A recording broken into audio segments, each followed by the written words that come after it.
A homeless girl changed a billionaire's life. What he did next will shock you. Isabella once had a father who gave her strength. He worked day and night so she could follow her dreams. But when death took him, her whole world fell apart. She lost her home. She lost everything. Alone on the streets, fighting to survive, she never guessed one choice would change her life forever.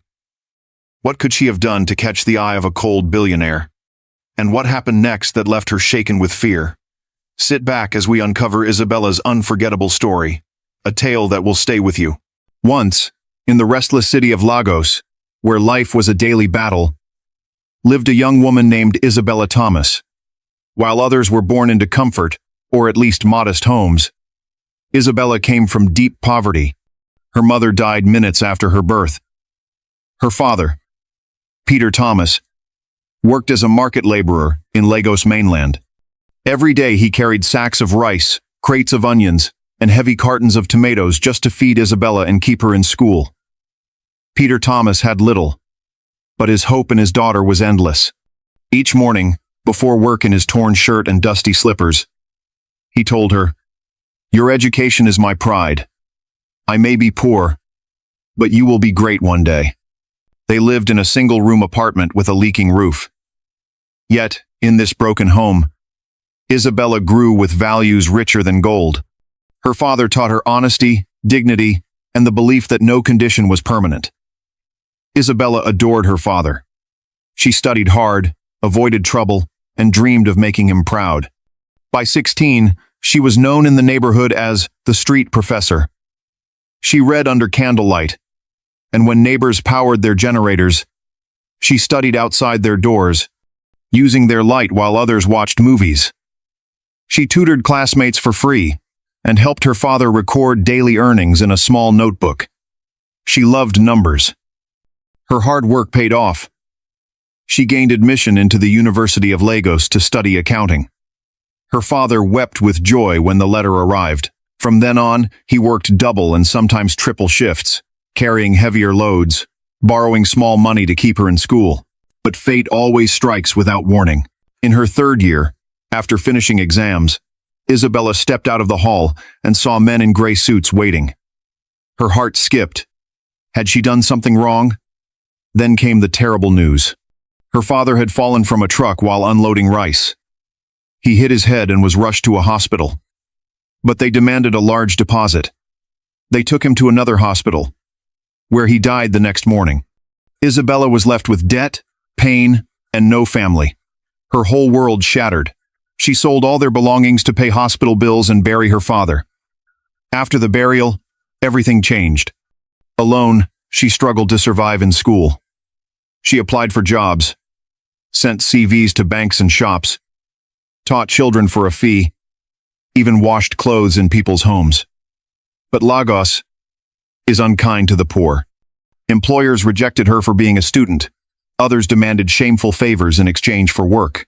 With no options left, Isabella sold her clothes and belongings to eat and pay fees. Life grew harder each week. Soon, she couldn't keep up. One night, after tutoring, she returned to find her room padlocked. The landlord had thrown her out for unpaid rent. She had nothing left except a few clothes and a thin mat. That night, she slept on a bench outside a bakery. The smell of bread woke her at dawn, making her stomach ache. She hid in a corner and cried, remembering promises she made her father that she would one day build him a house and free him from labor. But now, she could hardly feed herself. She dropped out of school in her fourth year. With no roof over her head, she found shelter under a cold bridge. Nights were cruel, and mosquitoes bit without mercy. She wrapped herself in a thin cloth and used her bag as a pillow. Yet, instead of despair, she clung to her father's words, "With 2 hands and hope, you can survive." Every morning, before the city stirred, Isabella washed her face with sachet water and crafted bracelets from beads and keychains from colored plastics. She displayed them on a tray by the roadside, hoping for buyers. She sold each piece for 200 or 300 naira. It was hardly enough for a meal. People walked past like shadows. Some stared, others mocked. But Isabella always smiled. Some days she earned 500 naira. Other days, nothing at all. She ate when she could, and drank rainwater when she must. But she never begged. Not once. She never lost hope. She hustled daily, believing tomorrow would be better. Then came the evening that changed everything. Walking past a petrol station, Isabella noticed something on the ground. At first, she ignored it, but curiosity made her pick it up. It was a leather wallet. Not the cheap kind, but genuine. She opened it and froze. Inside were fresh bundles of 1,000 naira notes. Her hands shook. Her chest pounded like a drum. She had never seen so much money in her life. She flipped through it. ATM cards, an ID card, and a name. Daniel Grant, CEO, Grant Tech Holdings. Time seemed to stop. Voices whispered in her head. Take it. No one saw you. It's God rewarding you for your suffering. With this, you can eat, buy clothes, even rent a room. She thought of her hunger, her misery, her father's absence. But then, her father's voice echoed again. No shortcut to success. Money you didn't earn is not yours. She remembered how he once punished her for keeping a pencil she found at school. She pressed the wallet to her chest. The battle in her heart was fierce. Finally, she chose. She would return it. That night, though starving, she didn't touch a note. The next morning, she set out for the address on the ID. She walked far under the scorching sun until she reached a tall skyscraper marked Grant Tech Headquarters. She knocked softly at the gate. The guard scanned her from head to toe and sneered, "Who are you? I don't give money to beggars." His words stung, but she stayed calm. "Please, someone drop this. It belongs to the owner." Another guard joined, mocking her. "You expect us to believe a hungry girl like you didn't touch the money? You must be joking." Isabella stayed silent. Just then, a young intern named Steve came forward. Hearing her out, he checked the wallet and gasped. He hurried inside to fetch Linda, Daniel Grant's personal assistant. Shocked by Isabella's honesty, Linda thanked her. When Isabella turned to leave, Linda stopped her. "You must give this back to Mr. Grant yourself," she insisted. Reluctantly, Isabella followed them inside. The guards shook their heads in disbelief. "If it were me, I'd keep it," one said. "Our boss wouldn't even notice it's gone," the other replied. Isabella ignored them. With dusty slippers and worn clothes, she walked through the lobby as employees stared with disdain. But she didn't care. She followed Linda up the elevator. Inside his office, Daniel Grant sat reviewing a contract. Cold and sharp, he barely looked up when Linda said, "Sir, this girl claims she found your wallet." He turned, expecting a fraud. But Isabella placed the wallet on his desk and whispered, "This belongs to you." Daniel studied her thin fingers, faded clothes, tired eyes. He opened the wallet. Inside, in a hidden pocket, was an old photograph of a man and a young boy. Relief washed over him. He kissed the picture gently before sliding it back. For once, he was speechless. Breaking the silence, he pulled out a bundle of notes and pushed it toward her. "Take this. It's yours. Leave now." But Isabella shook her head. "No, thank you. I didn't return it for money. I just couldn't take what wasn't mine." Daniel's face darkened. "Do you realize what you're saying? You returned a wallet filled with more than most people make in a month. Take it." His voice rose, almost furious. No one had ever refused him money before. But Isabella calmly replied, "Not everyone wants something from you." Her words struck him like a blow. Her honesty, her steady voice, it was unlike anything he had ever heard. She didn't look at him with awe or greed. She looked at him as if his wealth meant nothing. She turned to leave. For the first time, Daniel's voice softened. "Wait, please." His assistant stared in shock. She had never heard him say please. Daniel asked, "What is your name?" Isabella paused. "Isabella. And saying thank you would have been nicer than throwing money at me." She opened the door. But Daniel rushed after her. "Wait," he said again, this time gently. He pulled out his personal business card and handed it to her. "At least take this. If you ever need anything, call me directly. Thank you for returning my wallet." Isabella hesitated, then accepted the card. But her eyes spoke louder than words. "I don't need your pity." "Thank you for the card," she finally said before walking away, leaving Daniel stunned. After she left, he called HR immediately and fired his laundryman, the one who had been responsible for the clothes where the wallet should have been. But the day showed no mercy to Isabella. When she returned to her usual roadside spot, the sun blazed down and the air reeked of exhaust. She sold almost nothing. People walked past without a glance. To make it worse, a child bumped her tray. Her bracelets spilled onto the road. Some crushed under feet, others under car tires. Her heart broke. Hunger twisted her stomach. She hadn't eaten all day, and only a few bracelets remained. By evening, her body shook from weakness. Searching through her small bag for forgotten money, her hand touched the card Daniel had given her. She stared at the silver letters and number. She didn't want to beg from another rich man, but she was tired and broken. That night, she slept hungry. The next morning, she chose differently. She wore her cleanest clothes, washed her face, tied her hair neatly, and marched to Grant Tech. The guards recognized her immediately. Once she showed Daniel's card, they let her in without question. Inside, she ran into Steve, the kind intern who had helped her before. He smiled warmly and led her to Linda once again. "You came back," Linda said with surprise and a smile. She guided her to Daniel's office. He was working at his computer when Linda entered with Isabella.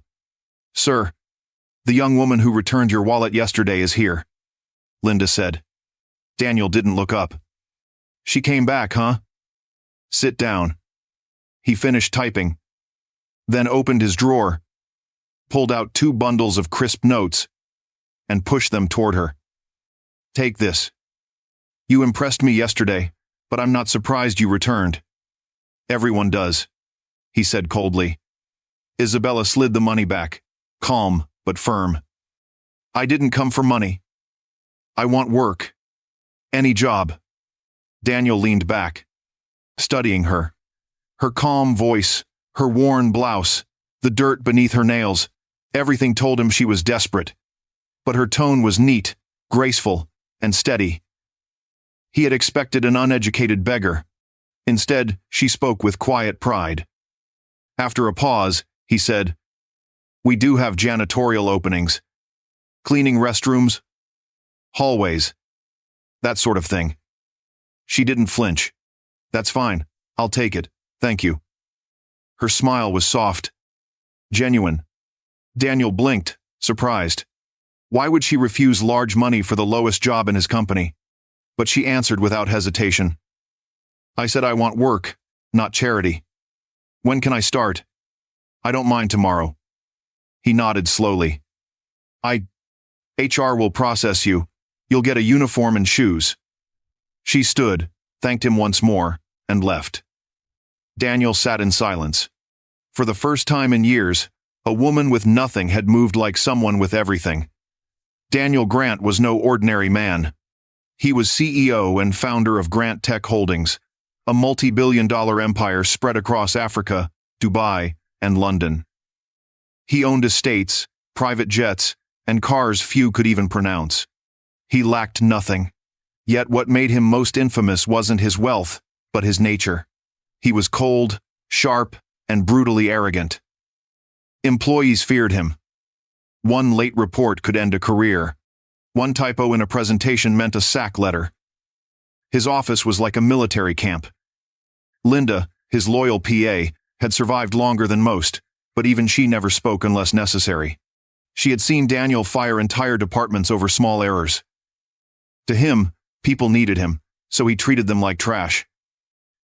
No one had ever dared speak to him the way Isabella did. Despite her poverty, her words pierced him, and that unsettled him. The next day, Isabella arrived early for work. She wore her uniform, faded blue with rubber-soled shoes, and carried her new ID card. "Janitor staff Isabella," it read. She stared at it for a moment. Once, she had dreamed of carrying a card that read, "Financial Analyst," or "Head of Accounts." Now she was assigned to scrub floors. If her father had lived, maybe her life would have been different. But she brushed the thought away and began cleaning. She worked hard, moving from office to office, mopping, dusting, polishing. In the locker room, two staff whispered, not knowing she was inside. "She must know someone. How else did she get this job?" One sneered. "Does she even have a certificate?" The other mocked. Isabella stayed silent. She buttoned her shirt, tied her scarf, and walked past them without a word. She cleaned like her life depended on it. Every window, every desk, every corridor gleamed. Other janitors whispered behind her back. Some said she acted too serious, making them look lazy. But Isabella didn't care. She kept working with quiet dignity. From the top office, Daniel often watched her through the CCTV feed. Most new staff wasted time, gossiped, begged for favors. But Isabella was different. She moved like someone solving a puzzle. She took pride in the smallest task. Something about her caught his attention. He didn't understand why he cared, but he asked Linda to investigate her background. In the company, Isabella was disliked and mocked. Staff called her "cleaner girl" and made jokes about her faded clothes. But she never reacted. She just worked. She greeted everyone softly, even when ignored. She held doors open, even without thanks. When an intern dropped his papers, she knelt quietly and helped gather them. Only Steve remained openly kind. Yet, little by little, people began to notice. One morning, everything shifted. Mama Jane, the oldest cleaner, walked in late, swollen-eyed and weary. Her daughter had just lost a baby, and she had spent the night at the hospital. She forgot her uniform at home and rushed back for it. While she was gone, Isabella quietly cleaned her entire section. She didn't tell anyone. When Mama Jane returned, exhausted, she found the floors shining. She asked who had done it. When she learned Isabella had, she said nothing, but her face softened, a single tear falling. Later that day, Mama Jane found Isabella sitting quietly during her break. Without words, she handed her cold sachet water and a warm meat pie wrapped in newspaper. "You remind me of my daughter. You're a good girl," she whispered. Isabella smiled faintly. It was her first meal that day. From then on, everything began to change. In the lunchroom, janitors started sitting with her. They shared food, called her Sister Bella. The workplace slowly softened. What once felt like a camp now carried warmth. Laughter echoed in hallways. Conversations grew lighter. Daniel observed, but said nothing. He noticed one thing when he walked past. Employees stayed stiff with fear, but when Isabella passed, their faces brightened. It puzzled him. One afternoon, he entered the canteen unannounced. The room froze. People went silent, tense, eyes wide. Except Isabella. She was by the water dispenser, handing a guard a drink. She looked up, met Daniel's gaze. No fear, no unease. Unlike the rest, she didn't flinch or shrink. Daniel said nothing. He just walked out. For the first time in years, he felt seen. Not as a billionaire, but as a man. One rainy evening, after most staff had gone, Daniel prepared to leave. But he overheard laughter and voices near the back. Isabella and a few staff were sharing roasted groundnuts. Hidden in the shadows, he listened. Isabella spoke of her father, the man she loved most. She told how he died suddenly while she was still in school, how she tried everything to stay in university, and how she finally dropped out in her 4th year. Her voice carried sorrow, but also laughter. She smiled as she shared pain. Daniel felt something stir inside him, something long buried, something nameless. That night, he returned home and opened his email, A file from Linda waited. Isabella Thomas. It held everything: her late parents, her struggles, even the truth that she slept under a bridge just kilometers away. Daniel stared at her name, broken-hearted. How could a girl with nothing be so honest, so proud, so untouched by greed? Most poor people he knew would do anything for survival, but Isabella was different. 2 months later, Isabella managed to save enough to rent a small apartment near the office. One morning, she was assigned to clean the executive wing, reserved only for the trusted janitors. She felt proud as she took the elevator up with her cart. The hallway smelled of polished wood and success. She entered the office labeled Financial Officer Martins. Smiling, she began dusting frames and shelves. But then, her eyes caught a half-open file on the desk. She shouldn't look. But her eyes flicked to the bold title. Q3 Financial Report. Internal Review. Her heart skipped. It reminded her of her university days. Her dream of becoming a financial analyst. Curiosity stirred. She slowly opened the file and scanned the pages. Rows of numbers, transactions, payments. At first all looked normal. Then she noticed something strange. Invoices repeated. Same date, same vendor, same amount. She flipped more pages. The pattern continued. It wasn't a mistake. It was too careful. Someone was stealing from the company. Her hands trembled. Fear wrestled with conscience. She could close it, walk away, and no one would ever know. Or she could act. She placed the pages back neatly, cleaned the desk, and left. But the thought gnawed at her all day. By evening, she made her choice. She would risk it all and expose the truth. As soon as she clocked out, she headed for the assistant's desk. "Excuse me, ma'am. I found something important. I need Mr. Grant," she said, steadying her voice. The tall woman in glasses looked up and scanned Isabella's uniform. "What's so important that you must see him yourself?" the assistant asked. "There's a problem in one finance report." Isabella answered quickly. "Who are you again?" The woman said, frowning. "I'm a cleaner, but I studied accounting. Someone may be stealing," Isabella replied, firm and calm. The assistant stared at her for a long breath. Then she picked up the phone and made a call. 10 minutes later, Isabella stood again in the most powerful office at Grant Tech. This time, Daniel's face was different. Curiosity sharpened his eyes. "Which report?" he asked in a quiet voice. Isabella did not hesitate. She named the file and cited each repeated invoice. She described the strange payments and referenced exact pages. She didn't ramble. She didn't guess. She spoke only truth. When she finished, the room fell still. Daniel said nothing at first. Then he lifted the intercom and spoke calmly. "Call Mr. Martins from finance," he said. "Urgency. Under control." Isabella waited on the couch, hands clasped to hide their tremble. 20 minutes later, Mr. Martins arrived, confident and smiling too widely. "Sir, you called?" he asked, chest puffed. Daniel did not greet him. He did not smile or rise.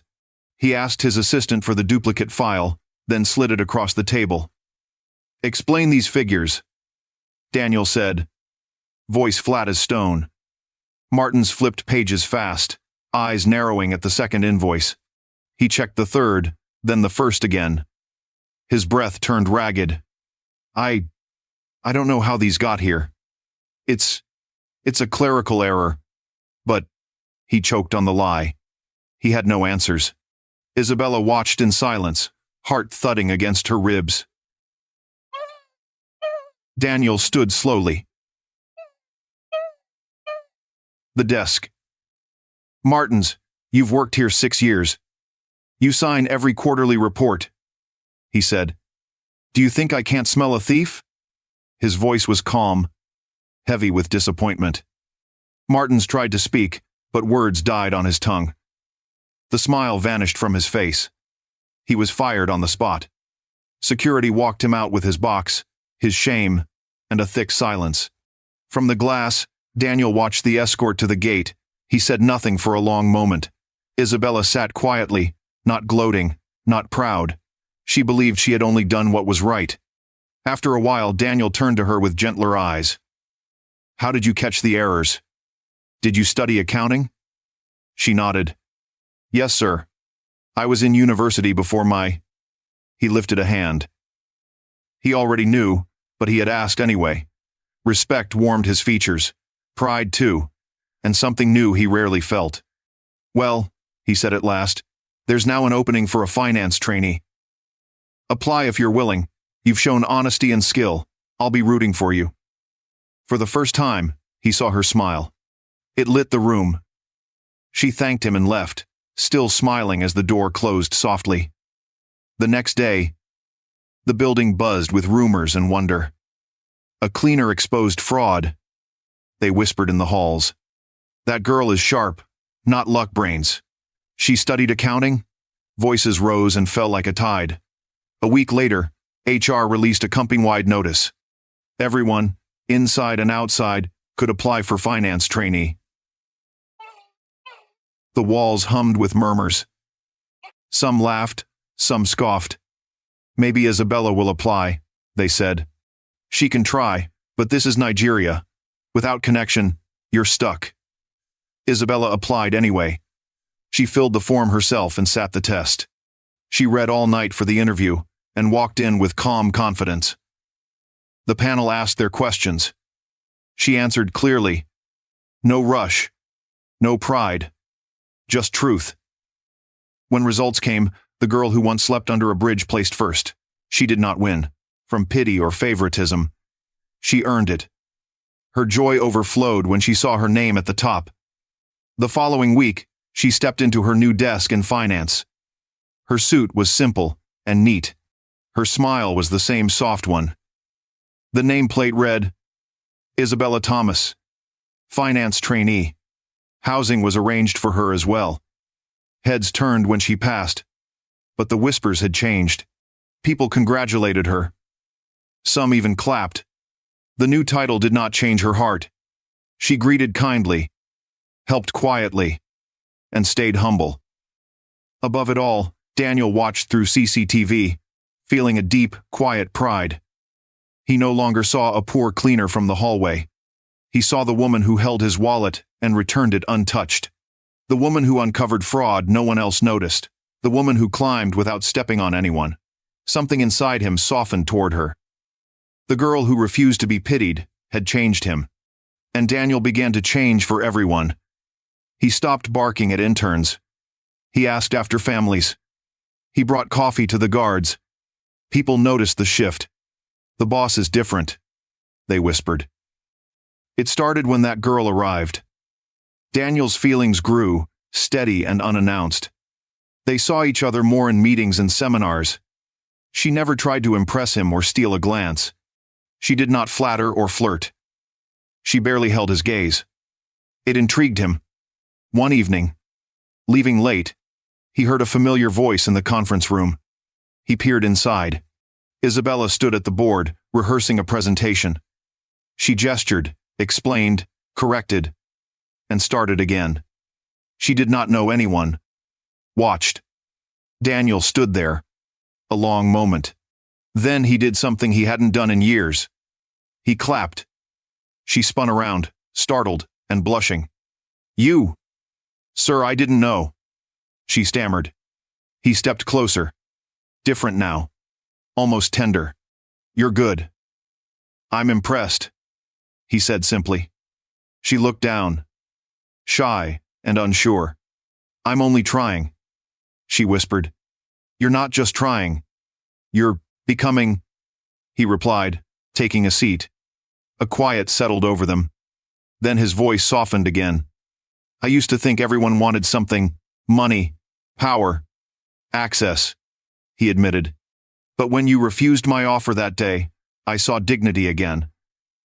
Tears rose in her eyes as memories rushed back her father's words. The bridge. The cold nights. "I just wanted a chance, sir," she said, voice breaking. "You didn't take a chance," he said gently. "You made one."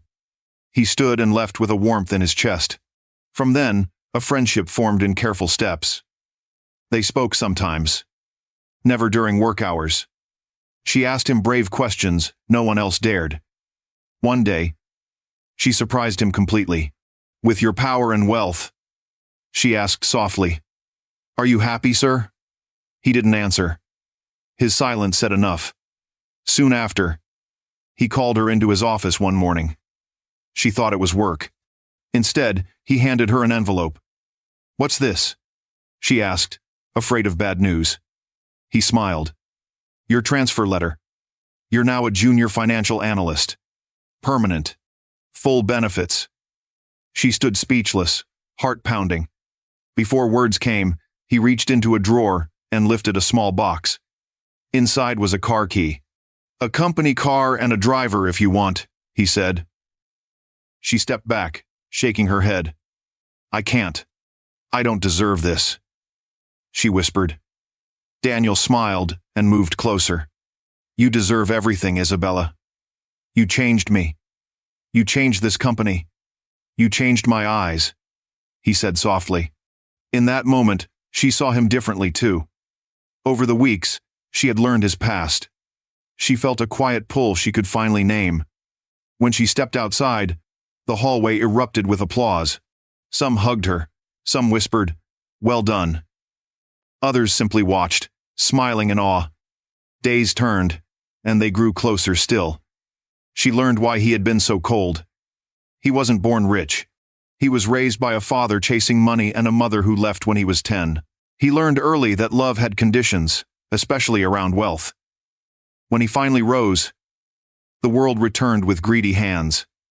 Old classmates, distant relatives, former neighbors, even his absent mother. He hardened then, returning their ice with ice. But with Isabella, the distance melted slowly. It showed in small things, the questions he asked, the reports she corrected, the soft laughter they shared. They spoke of life, pain, hope, and healing. They became honest with each other. 4 months later, when they were alone, Daniel handed her a box.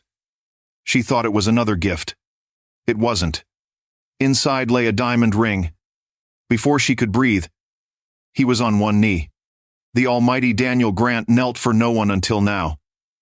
"I don't know how this happened," he said, smiling. "I thought love was a weakness. Now I know it makes us whole. Isabella, please marry me."